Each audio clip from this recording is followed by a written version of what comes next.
Yes. Dr. Mindy in the house. All right. I appreciate that. The carnivore diet. Because of what we eat. Honestly, you've really touched my heart. Let's start with CBD. What do we need to know about it? Like, I can tell you as somebody who lives in California, and I find as a 52-year-old woman, it is a game changer for my sleep. Yeah. So what do I need to know if I'm looking at a menu of what to order? How do I know indica, sativa? How do I know if it's a healthy strain or not? Yeah, that's a great question. I think that to take a wider look at everything is when we say cannabis, we're talking about a really like a species of plant, right? A genus of plant. And then below cannabis, there's hemp and marijuana. But hemp and marijuana are both cannabis.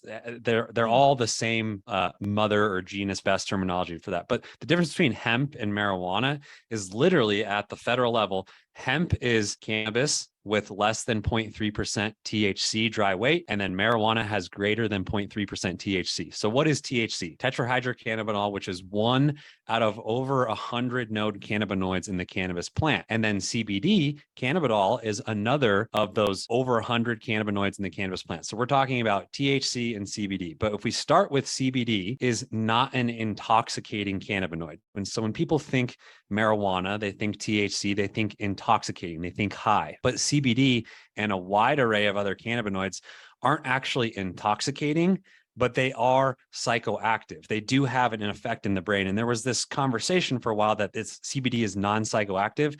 It actually is psychoactive. It's not intoxicating. So I wanted to start with that difference. THC is more intoxicating. CBD is not intoxicating. But CBD is a cannabinoid that has great anti-inflammatory like properties. And it also has properties that almost mimic like a GABA type effect where it can help you calm. So a lot of the times, most people can't fall asleep because they can't calm their mind.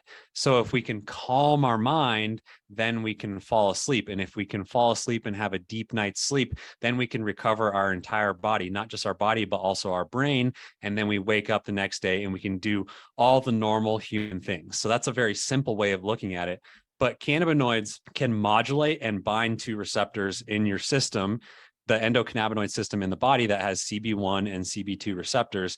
And the endocannabinoid system is really known for basically normal human bodily functions. It's helping the body achieve homeostasis. So it's helping the body with the stress response.